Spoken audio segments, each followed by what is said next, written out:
여러분 종교개혁을 들어보신 적 있으시죠? 이 종교개혁을 시작했던 위대한 신학자 하면 이제 루터가 떠오르죠. 그런데 이 종교개혁을 아름답게 꽃피웠던 신학자 하면은 우리는 존 칼빈을 말할 수가 있습니다. 그래서 우리 장로교 신학은 주로 이 칼빈의 신학에 굉장히 많이 뿌리를 두고 있거든요. 근데 이 칼빈이 그의 전생애를 바쳐서 저술한 책이 있어요. 그 책의 이름이 기독교 강요라고 하는 책입니다. 네, 이 책의 이름을 혹시 들어보신 적 있으신가요? 네, 이 강요라고 한다는 게 기독교를 막 믿도록 강요시킨다 그런 이야기가 아니라 잘 요약하고 가르친다는 의미를 가지고 있어요. 이 책이요, 장로교 신학에서는 성경 다음으로 큰 권위가 있다라고 말할 수 있을 정도로 굉장히 중요한 책 중에 하나죠. 그런데 이제 그 책에 보면은 기독교 강요 1권 1장의 제목이 이렇게 시작을 합니다. 하나님을 아는 지식과 우리 자신을 아는 지식은 서로 연결되어 있다. 말이 어렵죠? 하나님을 아는 지식과 우리를 아는 지식이 서로 연결되어 있다. 쉽게 표현하면 이런 의미를 가지고 있는 거예요. 나를 알지 못하고서는 결코 하나님을 알 수가 없고, 또한 하나님을 알지 못하고서는 나 자신을 제대로 알 수 없다라는 의미예요. 나를 알수록, 바꿔서 얘기해 보자면 내가 누구인지를 분명하게 알면 알수록 우리는 하나님을 더욱 분명하게 바라보게 되어지고, 또한 하나님을 더욱 깊이 알면 알수록 그분 앞에 있는 내가 어떤 존재인지를 더욱 분명하게 알게 된다라는 의미죠.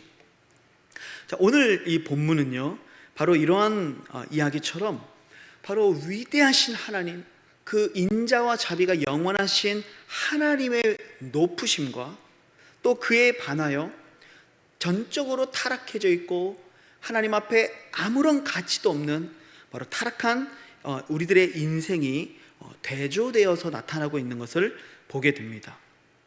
오늘 이 본문에 나타나는 이야기의 중심은 이스라엘과 하나님의 이야기죠. 하지만 성경은 언제나 그렇듯이 이것은 동시에 나와 하나님과의 이야기라고 하는 사실을 우리는 잊어서는 안 됩니다. 그래서 오늘 우리는 이 본문의 말씀을 통해서 이스라엘의 모습에 바로 나의 삶을 대입해 볼 수 있는 거죠. 그리고 그것이 다른 누군가의 이야기가 아니라 바로 나의 이야기라고 하는 사실을 기억하면서 우리가 어떻게 하면 다시 이 하나님과의 관계 속에서 회복할 수 있고 일어설 수 있는가, 이러한 질문을 던지며 오늘 이 말씀이 우리에게 주는 은혜가 있었으면 좋겠습니다. 자, 오늘 본문을 보면은 오늘 본문에 나오는 이스라엘이, 그리고 보편적으로 오늘 이 말씀을 읽게 될 모든 이 땅의 인간들이 원래는 어떤 존재였는가, 그것을 아주 적나라하게 표현하고 있습니다. 1절부터 5절까지는 이스라엘의 태생에 대해서 이야기를 하고 있잖아요. 근데 우리가 이렇게 보면은 왜 드라마에 보면은 왜 출생의 비밀 이런 건 많이 다루잖아요. 그렇죠? 그래서 서자의 자식이라든가 첩의 자식이라든가 숨겨둔 자식, 이런 사람들이 좀 뭘까요? 자격이 없잖아요. 오늘 본문에 보면 이스라엘이 바로 그런 태생을 갖고 있다는 것을 보게 됩니다. 자, 3절 말씀을 보시면요, 주 여호와께서 예루살렘에 관하여 이같이 말씀하시되 내 근본과 난 땅은 가나안이요 내 아버지는 아모리 사람이요 내 어머니는 헷 사람이라. 가나안, 아모리, 헷, 이 어느 족속들입니까? 가나안에 사는 7 족속들의 이름이에요. 지금 이스라엘의 이 근본과 난 땅, 이것이 실제로 가나안은 아니죠. 그리고 그들의 아버지 조상이 아모리 사람도 아니고 그들의 어머니가 헷 사람도 아닙니다. 이것은 혈통적인 이야기를 하고 있는 것은 아니에요. 이것은 도덕적 측면으로 우리가 해석할 수 있는 것이죠. 그래서 본문이 강조하는 것은 실제적인 그들의 출생지나 부모의 인종이 아니라 이스라엘 자손이 죄로 관영했고 타락했던 가나안 족속들과 다름없이 그들이 여호와를 모르고 죄악 가운데 태어난 자들이다라는 사실을 강조하고 있는 표현이 바로 이 표현입니다. 그만큼 이스라엘이 하나님 앞에서 타락한 존재들이었다는 것이죠. 그들이 그 땅에 살면서 가나안의 문화를 답습하고 아모리 사람과 헷 사람들의 우상을 섬기는 이런 죄악들을 그들이 저질렀다는 것이죠. 그래서 이스라엘은 처음부터 하나님 앞에 자랑할 만한 어떤 고결한 배경이나 자격이 전혀 없었던 존재들이다. 지금 이 말씀을 하고 있는 거예요. 이어서 4절과 5절에서는 태어나자마자 버려진 한 아기의 모습을 생생하게 묘사합니다. 4절과 5절입니다. 내가 난 것을 말하건대 내가 날 때에 내 배꼽줄을 자르지 아니하였고, 탯줄을 자르지 않았습니다. 너를 물로 씻어 정결하게 하지 아니하였고, 내게 소금을 뿌리지 아니하였고, 너를 강보로 싸지도 아니하였나니 아무도 너를 돌보아 이 중에 한 가지라도 내게 행하여 너를 불쌍히 여긴 자가 없었으므로 내가 나던 날에 내 몸이 천하게 여겨져 내가 들에 버려졌느니라. 이렇게 말씀하죠. 여러분, 이 아기의 처지를 보세요. 탯줄도 잘리지 않았습니다. 생명의 기본적인 이 보호와 조치를 받지 못했다는 거예요. 여러분, 우리는 어때요? 자녀가 태어나면요, 아버지가 대기하고 있다가 제일 먼저 이 탯줄을 아버지가 탁 잘라주지 않습니까? 굉장히 의미가 있는 거잖아요. 이 아버지가 이 아이의 탯줄을 잘라준다는 것이. 또 이 아이가 태어나면요, 처음부터 물로 씻는 것은 아니지만 간호사가 정성스럽게 천으로 이렇게 피나 몸에 묻어있는 것들을 싹 닦아주죠. 그리고 그 아이를 보자기에다가 잘 쌓아서 안아주게 되어지죠. 근데 이 아이는요, 씻겨지지도 못했고 강보에 쌓이지도 못했어요. 보호와 돌봄의 부재 가운데 있었다라는 것을 말하고 있죠. 또한 더 나아가서 이 아이를 불쌍히 여긴 자가 없었기 때문에 네가 나던 날에 어떻게 했습니까? 들에 버려졌다, 이렇게 말씀하죠. 철저한 거부와 버려짐의 상태에 있었다라고 말씀하고 있는 거예요. 또 6절 앞부분도 보면은요, 내가 내 곁으로 지나갈 때 내가 피투성이가 되어 발짓하는 것을 보고, 이렇게 얘기하죠.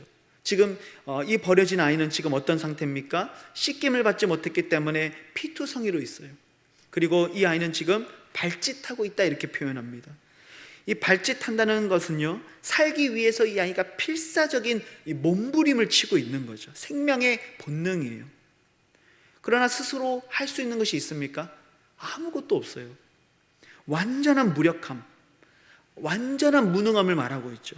피와 오물로 얼룩진 아주 비천하고 가련한 상태를 말하고 있는 거예요. 이것이 바로 이스라엘의 태생이다, 성경이 이렇게 말씀하고 있는 거예요. 그러니까 본디 이 이스라엘, 그리고 오늘 이 이스라엘로 대변되고 있는 바로 우리들의 태생이 어떻다는 거예요? 하나님 앞에서 무가치하고 불쌍히 여김을 받지 못했고 버려졌고 내 힘으로는 아무것도 할 수 없었던, 핏덩이로 가득 찼고 버려졌고 그저 발짓할 수밖에 없었던 비참하고 가련한 상태의 모습, 그것이 바로 우리의 태생이었다라고 성경이 말씀하고 있는 거예요. 오늘 이 자리에 계시는 대부분의 성도님들은 아마 대부분 귀한 가정에서 귀한 딸과 든든한 아들로 자라셨을 것 같아요. 그래서 지금까지 귀한 보호도 받고 사랑도 받고, 그래서 여기까지 여러분들이 이렇게 살아올 수 있었겠죠.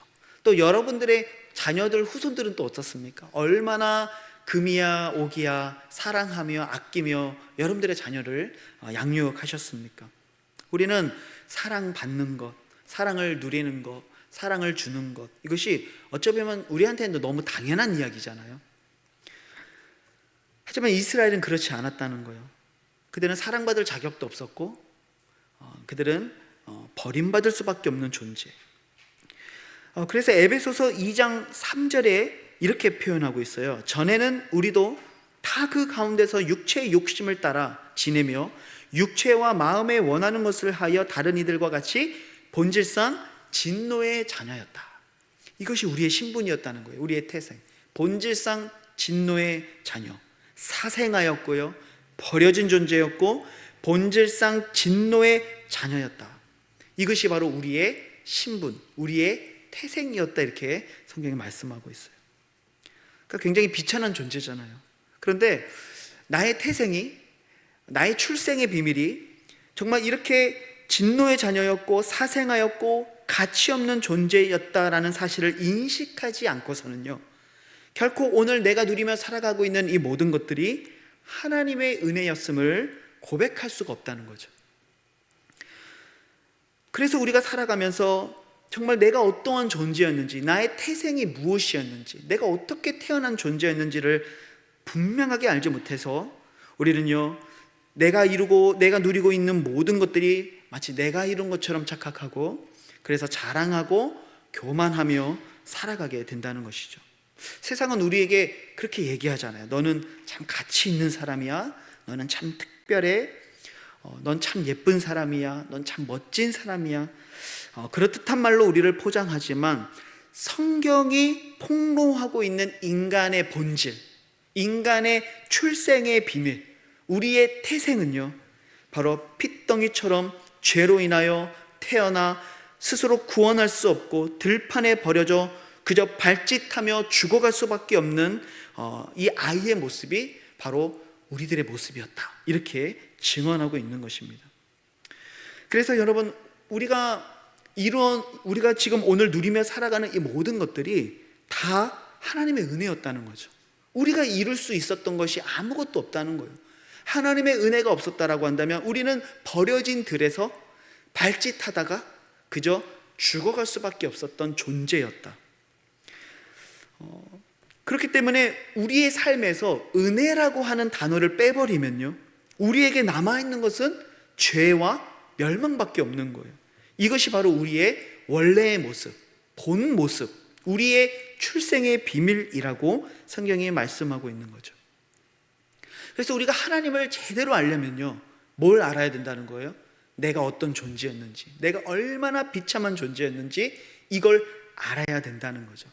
그래야만 내가 누구인지, 내가 얼마나 비천하고 소망이 없는 존재인지를 깨달을 때에만이 비로소 우리의 시선을 내가 아니라 누구에게로 옮길 수 있는 겁니까? 하나님께로 옮길 수가 있는 거예요. 그렇기 때문에 그런 의미에서 바로 하나님을 아는 지식과 나를 아는 지식이 서로 연결되어 있다. 내가 누구인지 분명히 알 때에만이 하나님을 바라볼 수 있다는 것이죠. 그러면 하나님에 대한 지식으로 한번 넘어가 볼까요? 오늘 본문에 나오는 하나님은 어떠한 분이신가? 오늘 본문 6절에 보시면은요, 뒷부분에 이렇게 얘기합니다. 피투성이가 되어 발짓하는 것을 보고 내게 이르기를 너는 피투성이라도 살아있으라. 다시 이르기를 너는 피투성이라도 살아있으라, 이렇게 말씀하세요. 그 거친 들판에 버려져서 핏덩이 상태로 숨을 몰아쉬며 죽어가던 아이에게 한 지나가던 사람이 찾아오죠. 그 사람은 다름 아닌 바로 온 우주의 통치자이신 하나님이셨어요. 근데 하나님이 이 아이를 그냥 지나치지 않으셨어요. 가던 길을 멈추고 그 더럽고 냄새나는 핏덩이를 바라보시며 명령하고 계시죠. 너는 피투성이라도 살아있으라. 하나님이 은혜의 손길을 베풀어 주시는 거예요. 바로 우리 기독교 신앙의 핵심인 전적인 은혜가 바로 여기에 등장하는 거죠. 우리가 할 수 있는 일은 아무것도 없었어요. 하나님이 우리에게 그 생명의 손길을 내밀어 주신 것뿐이죠. 하지만 하나님이 그 생명의 손길을 내밀어 주신 것은 아이가 예뻐서도 아니었어요. 그에게 어떤 가능성이 보였기 때문도 아니었어요. 그 아기는 지금 아무것도 할 수 없어요. 그저 피투성이었고요, 필사적으로 발짓하며 그저 죽어가고 있었을 뿐이죠. 하나님이 아무런 조건 없이 죽어가고 있는 그 아이를 살려주셨고, 주권적인 자비로 하나님께서 그 아이에게 생명을 선포해 주셨다라는 것이죠. 여러분, 이것이 바로 오늘 우리가 입은 은혜라는 거예요. 우리는 이 핏덩이처럼 죽어가던 존재였는데 하나님이 우리를 살려주셨다는 거죠. 이것이 바로 오늘 본문이 말하고 있는 하나님의 성품이에요. 하나님의 사랑이죠. 더 놀라운 것은 이 하나님의 자비와 사랑이 여기서 멈추지 않아요. 시간이 흘러서 이 아이가 자라게 됩니다. 그리고 처녀의 성숙함을 갖추게 되죠. 본문 7절에 보면 이렇게 얘기합니다. 네가 크게 자라고 심히 아름다우며 유방이 뚜렷하고 내 머리털이 자랐으나 내가 여전히 벌거벗은 알몸이었다. 이 아이가 장성했습니다. 컸습니다. 아름다워졌어요. 그리고 가슴이 나오고 머리털이 자라고 심히 아름다운 모습으로 변하게 되게 됐죠. 이제 사랑을 할 만한 때가 되었다는 거예요. 그래서 8절에 보시면은요, 내가 내 곁으로 지나며 보니 내 때가 사랑을 할 만한 때라, 이렇게 말씀하시죠. 그러면서 하나님이 어떤 행동을 하시죠? 내 옷으로 너를 덮어 벌거벗은 것을 가리고 내게 맹세하고 언약하여 너를 내게 속하게 하였느니라. 나 주 여호와의 말이리나, 이렇게 말씀하세요.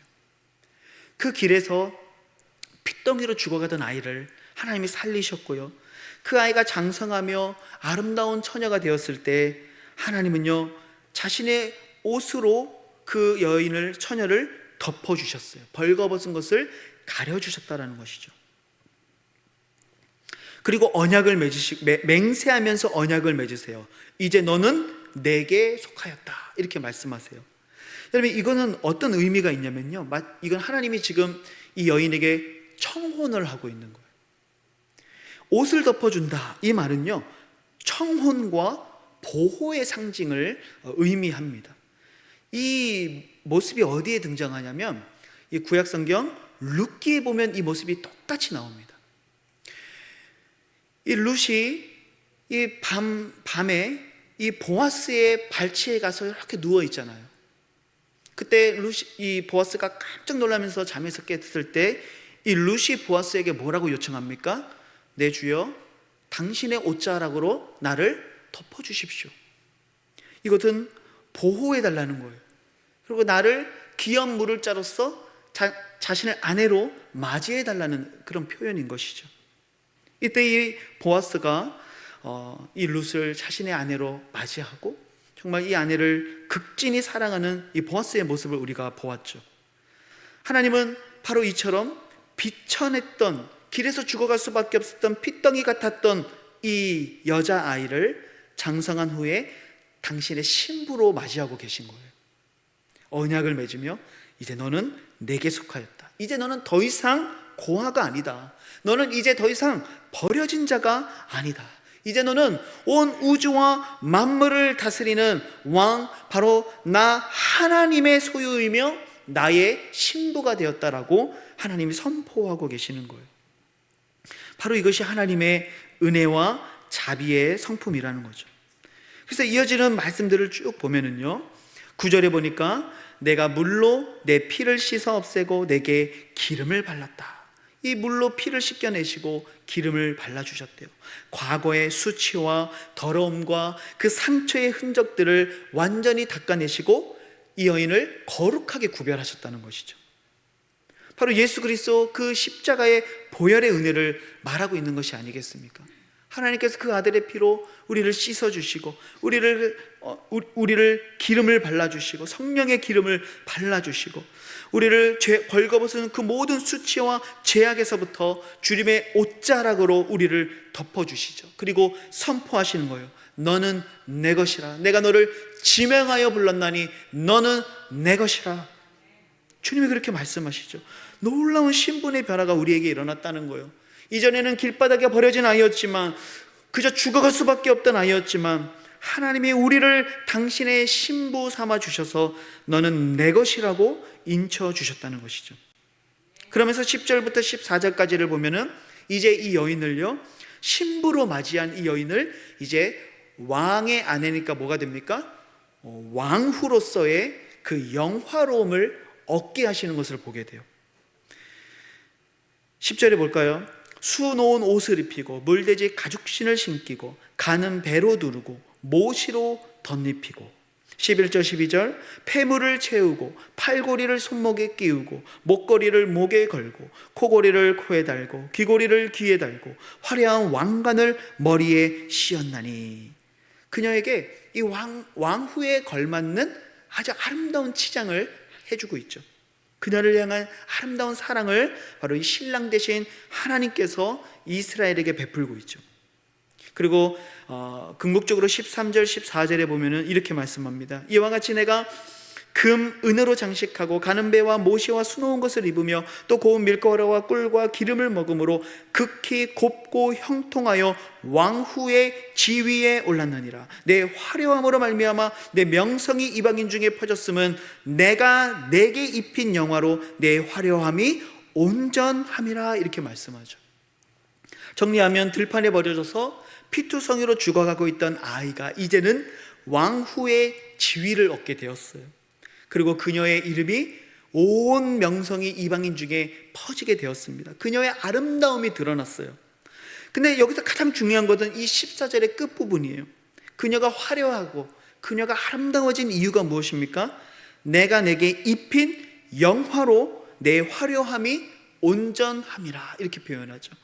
이 여인의 아름다움은 본래 자기의 것이 아니었어요. 하나님이 입혀주신 영화 때문에 아름다운 거죠. 하나님이 그녀를 씻어주시고 기름을 발라주시고 폐물을 채우고 그녀의 손목에, 목에, 귀에, 코에, 머리에 화려한 그 왕관을 씌워주시며 하나님이 그녀를 세워주셨기에 바로 그녀가 아름다운 그 지위를 얻을 수 있었다라는 것이죠. 즉 은혜로 입은 아름다움을 말하고 있는 거예요. 여러분, 바로 하나님이 이런 분이세요. 우리는 아무것도 아닌 존재, 그저 길바닥에서 피투성이 채로 죽어갈 수밖에 없던 존재였는데 하나님의 그러한 이 여인을 자신의 아내로 맞이하시고 씻겨주시고 입혀주시고 치장해주시고 그녀를 왕후의 지위에 오르게 하셔서 그녀의 화려함이 온전할 수 있도록 하나님의 그 은혜로 입은 아름다움을 입혀주셨다라는 것이죠. 그래서 여러분, 오늘 이 본문에 내가 어떤 존재인지 그리고 하나님이 어떤 존재인지를 발견하게 돼요. 나는 어떤 존재였습니까? 아무 가치 없는 들에 버려졌던 존재, 사생아, 버려진 존재, 본질상 진노의 자녀. 그래서 하나님은 그런 우리들을 당신의 신부로 삼아서 우리를 씻어주시고 기름을 발라주시고 옷을 입혀주시고 치장해주시고 왕후의 머리에 왕관을 씌워주신 신랑 되신 하나님, 바로 이 하나님의 은혜를 우리가 생각하게 되는 거죠. 그런 은혜를 받은 왕후가요, 나의 아름다움 때문에 내가 왕후가 됐다, 나의 능력 때문에 왕후가 됐다라고 말할 수 있습니까? 그럴 수 없는 거예요. 그래서 오늘 우리가 이 새벽에 묵상했던 매일 성경 큐티 본문 기억나십니까? 이 고린도전서 15장의 이 말씀을 보면 그래서 바울이 그 고백을 하죠. 나의 나된 것이 다 하나님의 은혜로 된 것입니다. 바울이 그 고백을 할 수 있는 이유가 뭐예요? 내가 누구인지를 알았던 거예요. 내가 처음에는 그 길바닥에 버려져서 핏덩이처럼 죽어가던 존재, 버림받을 수밖에 없는 존재였지만 그런 나를 하나님이 당신의 자녀로 삼아주시고 신부로 삼아주신 이 모든 것이 다 하나님의 은혜였음을 바울이 고백하고 있는 것이죠. 그래서 여러분, 우리는 내가 어떤 존재인지를 기억하고 내가 어떤 은혜를 입은 자인지를 늘 생각해야 되는 것이죠. 한국 속담에 여러분 이런 속담이 있죠. 똥 묻은 개가 겨 묻은 개 나무란다. 무슨 의미인지 다 아시죠? 자신의 큰 허물은 생각하지도 못하면서 남의 작은 결점을 비웃고 꾸짖는 어리석은 태도를 꼬집는 속담입니다. 내가 어떤 존재인지를, 어떤 존재였는지를, 나도 어떤 용서를 받았고 나도 어떤 은혜를 받아서 내가 이 자리에 있는지를 망각한 사람들의 특징이 바로 이러한 사람들이죠. 그래서 여러분, 우리가 누군가를 판단합니까? 누군가를 정죄합니까? 누군가를 미워합니까? 그 사람들은요, 하나님이 내게 주신 은혜를 망각한 사람들이죠. 다른 누군가의 이야기가 아니라 바로 저의 이야기고 그리고 우리들의 이야기일 수 있습니다. 또 한국 속담에 이런 얘기가 있잖아요. 개구리 올챙이 쪽 생각 못한다. 자신의 미천했던 어려웠던 과거 시절을 까맣게 잊어버리고 현재의 지위나 형편이 나아진 것만을 내세우면서 남을 업신여기거나 잘난 척하는 행동을 비판할 때 사용하는 속담입니다. 내가 어디에서부터 건진받았는지, 내 원래의 출생의 비밀이 무엇인지를 까맣게 잊어버린 채 그저 왕후의 자리에 있는 자신을 바라보며 교만해지고 그래서 남을 비판하며 판단하며 정죄하며 살아가는 이 은혜를 망각한 이스라엘은요, 결국 하나님의 심판을 받아 멸망하게 됐다는 것을 우리는 잘 알고 있죠. 근데 하나님은 참 놀라운 은혜의 하나님이에요. 이렇게 은혜를 입고 하나님과 신부가 되어서도 여전히 다른 남자와 음행을 하고 하나님이 아닌, 신랑이 아닌 다른 것들을 의지하며 살아가는 이 이스라엘이요, 멸망당하는 하나님의 이 심판을 받고 나서도요, 하나님은 이들을 버리지 않으세요. 그래서 오늘 보면 16장의 마지막을 보면은요, 하나님이 이들을 심판하고 버리시는 것이 아니라 다시 한 번 더 이 은혜의 옷자락으로 이 여인을 덮어주시는 하나님의 사랑을 보게 되죠. 보면 16장 60절을 보시면은요, 그러나 내가 너의 어렸을 때에 너와 세운 언약을 기억하고 너와 영원한 언약을 세우리라.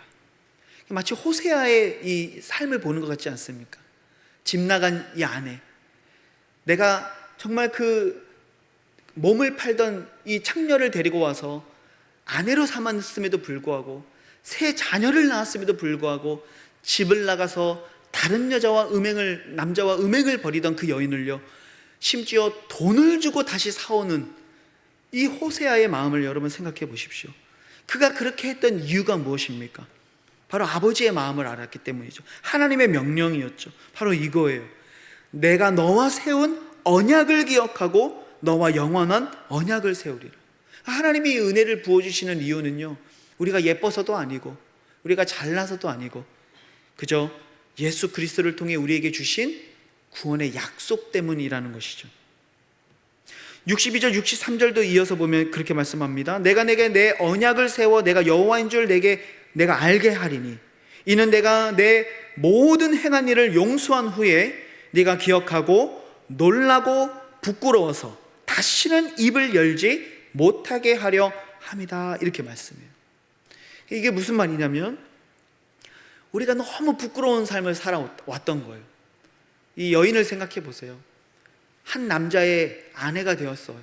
그리고 아이도 낳았습니다. 그런데 집을 나가서 다른 남자와 살림을 차리고 음행을 저지르는 이런 삶을 살고 있었을 때에도 이 남편이 찾아와 돈을 지불하고 이 아내를 다시 사와서 너는 내 것이다 라고 말할 때, 여러분 이 여인이 입이 10개라도 할 말이 있겠습니까? 할 말이 없잖아요. 그 말씀을 하고 있는 거예요. 하나님의 완전한 용서와 은혜 앞에 섰을 때 우리 인간이 할 수 있는 유일한 반응이 뭐라는 거예요? 부끄러움과 침묵밖에 없다는 거예요. 겸손밖에 없는 것이죠. 내가 이만큼 노력해서 구원받았습니다, 내가 이만큼 노력해서 여기까지 왔습니다 라고 말할 수 있는 사람은 이 세상에 아무도 없다는 거예요. 그러니까 그렇게 말하는 사람은 내가 하나님 앞에 얼마나 추악한 죄인이었는지, 내가 그 길바닥에 쓰러져 죽어갈 수밖에 없었던 핏덩이였던 시절을 잊어버린 것이죠. 내가 얼마나 음행하며 살아왔는지, 그가 나를 다시 얻기 위해 얼마나 많은 돈을 지불하고 나를 다시 사왔는지를 까맣게 잊어버린 사람들은요, 그 남편 앞에 다시금 큰 소리치며 살아가겠죠. 하지만 나의 추악함을 깨달은 사람, 나의 연약함과 나의 본래 그 본질상 진노의 자녀였던 나의 원래의 이 태생을 알고 있었던 사람이라면 하나님의 그 놀라운 은혜와 용서와 사랑 앞에 압도되어 부끄러움에 말할 수 없고 그저 눈물을 흘릴 수밖에 없는 마음의 겸손함과 낮아짐을 가지게 되겠죠. 그래서 여러분, 우리가 자랑할 것이 없는 거예요. 누군가를 판단할 것도 없습니다. 여러분, 오늘 밤 다시금 우리가 이 하나님의 은혜 앞에 서서 내가 얼마나 비천한 존재였는지를 다시 한번 묵상할 수 있기를 소망합니다. 그리고 이러한 나를 신부로 맞아주시고 자녀로 삼아주신 그 하나님의 사랑은 얼마나 높은 사랑이었는지를 다시 한번 묵상할 수 있는 시간이 되기를 소망합니다. 그래서 너무나도 벌어져 있는 나의 무익함과 그 하나님의 위대하심의 그 간극 속에서 그 사랑 앞에 잠잠히 무릎을 꿇고 용서를 구하며 하나님의 은혜를 구하며 겸손한 믿음의 삶으로 나아가는 복된 믿음의 삶이 될 수 있기를 우리 주님의 이름으로 축복합니다. 오늘 말씀 가지고 우리 한번 기도했으면 좋겠습니다. 여러분, 우리가 우리의 마음을 조금만 하나님 앞에 바로 세우지 못하면 우리는 그새 교만해지고 우리는 그새 누군가를 판단하며 정죄하며 미워하며 또한 내가 오늘 누리며 살아가는 이 모든 것들이 은혜였다는 것을 망각한 채 그저 내가 이룬 것들이라고 착각하며 살아갈 때가 얼마나 많았습니까? 그래서 내 거라고 말할 때가 많았고 내 일이라고 말할 때가 많았으며 내 시간, 내 돈, 그리고 내 인생이라고 말할 때가 우린 너무나도 많았습니다.